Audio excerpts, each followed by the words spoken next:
مشاهدينا الأفاضل طابت أوقاتكم. نشرة أخبار الفضاء الإرثية لهذه الفترة يقدمها لكم محمود عبد الله بكفاح، والتي نستهلها بأهم وأبرز العناوين. المجلس الشعبي بالإقليم الجنوبي عقد جلسة الاحتياجية 22. تنظيم مسابقة الإبداع والحرف على مستوى الإقليم الأوسط. مشاركة الإناث في مائدة التعليم تحرز تقدما ملموسا في ضاحية بدة بمديرية قلعلو.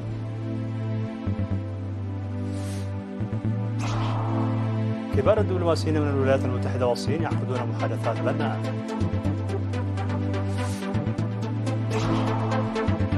زيلينسكي وقع اتفاقيات ثنائية طويلة الأمد مع ألمانيا وفرنسا.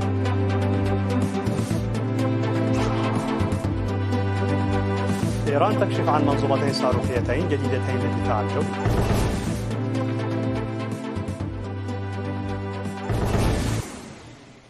مرحبا بكم من العناوين إلى التفاصيل. أصدر مجلس الإقليم الجنوبي الشعبي قرارات وتوصيات مهمة في جلسته الاعتيادية 22 التي عقدت في 15 من فبراير الحالي. وقال رئيس مجلس النواب الأستاذ سوالاي جبراي في كلمته التي ألقاها بهذه المناسبة أن أعضاء لجانهم قاموا بعمل جدير بالثناء لتحقيق أهداف المجلس، ودعا كل مواطن إلى الاقتداء بقوات الدفاع البواسل والمساهمة في أداء واجباته. وبعد مناقشة التقارير المقدمة من القطاعات المختلفة، قرر أعضاء البرلمان إعطاء الأولوية للمحاربين المعاقين القدامى في خدمات النقل، وبدء الخدمات المصرفية في مديرية سانعافيه، ومواصلة الخدمات المصرفية في المدن الأخرى التي ظلت تقدم في الدوام الصباحي فقط، مواصلتها في الدوام المسائي أي بعد الظهر أيضا، مقترحين تقسيم مدرسة مايمني المتوسطة والثانوية إلى قسمين. من جانبه قدم حاكم الإقليم الجنوبي السيد هبتاف تسفازيان شرحا مفصلا عن خطط عمل العام 2024 وأجاب على أسئلة واستفسارات المشاركين. وفي الختام قرر مجلس الإقليم الجنوبي القيام بحملات مكثفة للتوعية والمشاركة في الإدارة والمعالجة البيئية الآمنة، ومراقبة زواج القاصرات وختان الإناث، وإثراء موارد الأشجار والحياة البرية، والوقاية من الأمراض الناجمة عن نقص اليود، ومنح اهتمام أكبر لقضية النقص في الطاقة والنقل وتنفيذ التوجيهات الحكومية بشكل صحيح، والمساهمة في توعية الشباب وتلبية مطالبهم. وبهذه المناسبة أوضحت وزيرة العدل السيدة فوزية هاشم مجمل مهام الوزارة والإعلان رقم 184 للعام 2023 الصادر لحل النزاعات بالوساطة وخطط العام 2024، موصية أعضاء المجلس للقيام بمواجباتهم بشكل جيد.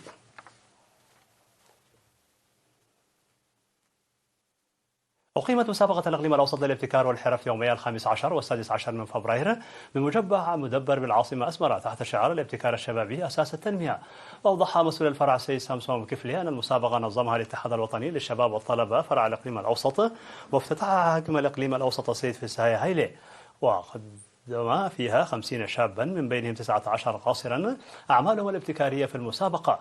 وركزت الأعمال المبتكرة المقدمة في المسابقة الفردية والجماعية على مجالات الإلكترونيات والكهرباء والكمبيوتر، وقال أنها توفر منصة للأطفال بما في ذلك طفلتان لعرض المواهب الإبداعية. وقال رئيس الاتحاد الوطني للشباب والطلبة سيد صالح مدين أن المسابقة أقيمت مسبقا في إقليمي عنسبة والجنوبي، وأكد أنه ستتم مراقبة ودعم الأعمال المختارة حتى وصولها للجمهور. وأشاد حاكم الإقليم السيد فساي هايلي بجهود الشباب الجارية لتربية الشباب على القيم الاجتماعية والمهارات والعلوم، وذكر أن المنافسة تشجع على الإبداع ويجب أن تؤخذ شروط العرض على محمل الجد. وفي الختام تم توزيع الجوائز والشهادات على الفائزين وأفضل الأعمال حسب النماذج المعدة لذلك. تعمل الكونفدرالية الوطنية للعمال فرع عنسبة بالتركيز على تنظيم وتوحيد الشركات التي تدار تحت إعلان قانون العمل. وقال رئيس الفرع السيدة برهان قبرات لوكالة الأنباء الإريترية رينا أنه يتم بذل جهود لتوعية الموظفين بواجباتهم وحقوقهم وإنشاء قوى عاملة منتجة تتمتع بالكفاءة والوعي. وقال السيدة برهان أن التنظيم قوى، مضيفا أن تعزيز المنظمات أمر بالغ الأهمية، حيث أن هنالك العديد من الفوائد المترتبة على وجود وحدة قائمة على التوافق في مكان العمل. وأوضح أنه بحلول عام 2023 تم تنفيذ أنشطة فاعلة في توسيع تنظيم الشركات التي تدار تحت قانون العمل بشكل عام وتنظيم العمال غير المنظمين، فضلا عن توفير التدريب للعمال المنظمين. وقال المصدر أنه يتم حاليا تقديم التدريب على تكنولوجيا الكمبيوتر ونشر الشبكات وخطوط الكهرباء والمحاسبة وإدارة الممتلكات ل100 موظف. زادت مشاركة الإناث في المدارس الابتدائية والإعدادية والثانوية في العام الدراسي 2023-2024 في إدارة منطقة بدة بمديرية قلعلو. وأوضح مدير مدرسة بولولي الأستاذ خضر إبراهيم أن عدد المسجلين هذا العام بلغ 550 طالبا، من بينهم 132 طالبة. وأضاف أنه مقارنة بالعام الماضي ارتفعت نسبة مشاركة الإناث بأكثر من 13% في التعليم الابتدائي، وأكثر من 22% في التعليم الإعدادي، و2% في التعليم الثانوي. وقال أن هذا النمو يعود إلى الحملات التوعوية التي قامت بها لجنة المدرسة والأعيان واتحادي الشباب والمرأة. هذا وقد تضررت مدارس بولولي الابتدائية والمتوسطة والثانوية بسبب الأمطار الغزيرة في العام 2018.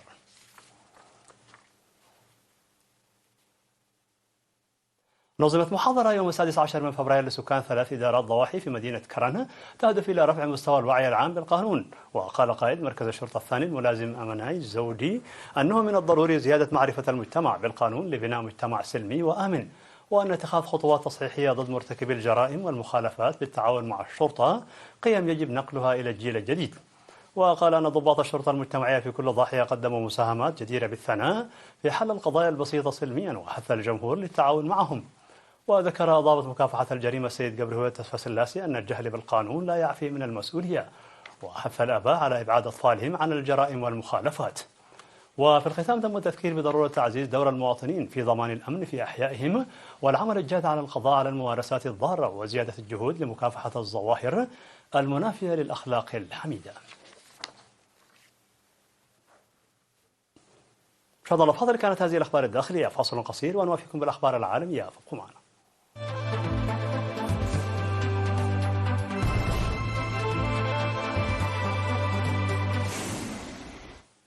مرحبا بكم على الصيد العالمي. أجرى كبار الدبلوماسيين من الولايات المتحدة الأمريكية والصين مناقشة صريحة وبناءة حول القضايا المتوترة في علاقاتهما المضطربة بشأن تايوان والوضع في بحر الصين الجنوبي والحرب في أوكرانيا والمواد الأيفونية الاصطناعية، حسب ما صرحت به وزارة الخارجية الأمريكية. ويمثل الاجتماع بين وزير الخارجية الأمريكي توني بلينكن ووزير الخارجية الصيني وانغ يي على هامش مؤتمر ميونخ الأمني، الاجتماع الأحدث والأعلى مستوى بين الجانبين منذ عقد الرئيس جو بايدن محادثات أواخر العام الماضي في كاليفورنيا. وقال المتحدث باسم وزارة الخارجية ماثيو ميلر أن بلينكن أكد على أهمية الحفاظ على السلام في مضيق تايوان، وكذلك توسيع الجهود الناشئة لمكافحة المخدرات. كما أثار بلينكن مخاوف بشأن دعم الصين للقاعدة الصناعية الدفاعية الروسية التي ترى واشنطن أنها تساعد عمليات موسكو العسكرية ضد أوكرانيا.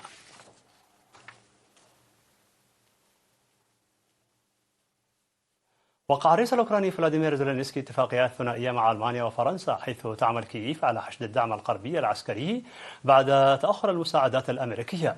وقال زيلينسكي أن الوثيقة غير مسبوقة لدعمها أوكرانيا بمبلغ 7 مليارات يورو لهذا العام، إضافة إلى تسليم أسلحة وذخيرة لأوكرانيا.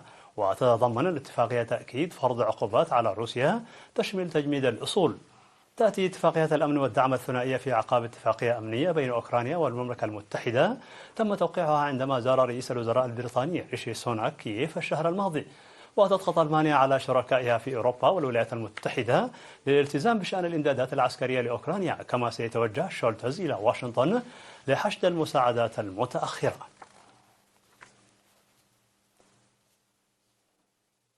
كشفت إيران النقاب عن منظومتين صاروخيتين جديدتين. وقالت وكالة الأنباء الإيرانية إيرنا أنه تمت إزاحة الستار عن منظومة آرمان المضادة للصواريخ البالستية ومنظومة أزرخش للدفاع الجوي على ارتفاعات عالية. وبحسب وزارة الدفاع الإيرانية تتمتع منظومة آرمان متوسطة المدى الدفاعية بمميزات منها اكتشاف الأهداف على مسافة 180 كيلومتر وتتبع الأهداف على مسافة تصل إلى 160 كيلومتر. كما تغطي المنظومة 360 درجة ولديها إمكانية الاشتباك مع 6 أهداف. وقيم الاحتفال بحضور وزير الدفاع الإيراني محمد رضا اشتياني. وقالت وكالة مهر الإيرانية عن إنشاء وتطوير هذه الأنظمة تمت من قبل خبراء وزارة الدفاع الإيرانية.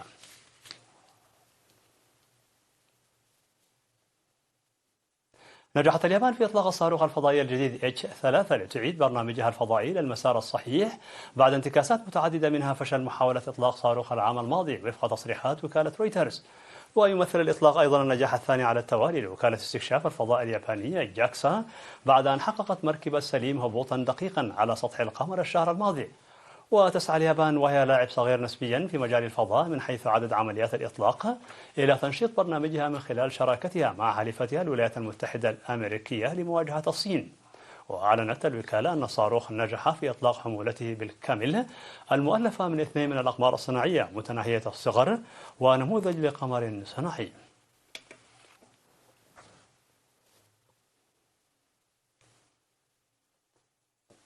في نهاية النشرة لكم تذكير بأبرز ما جاء فيها من عناوين. المجلس الشعبي بالإقليم الجنوبي عقد جلسته الاعتيادية 22.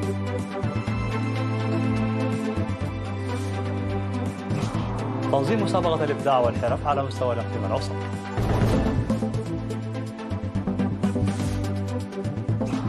مشاركة الإناث في مائدة التعليم تحرز تقدما ملموسا في ضاحية بدة بمديرية قرعلو. كبار الدبلوماسيين من الولايات المتحدة الأمريكية والصين يعقدون محادثات بناءة.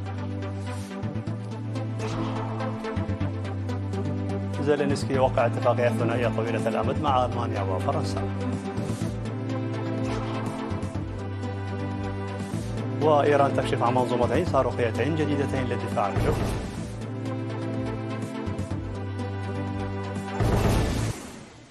مشاهدينا الأفاضل، بهذا نكون قد وصلنا بكم إلى نهاية النشرة. شكرا على حسن المتابعة، دمتم بألف خير.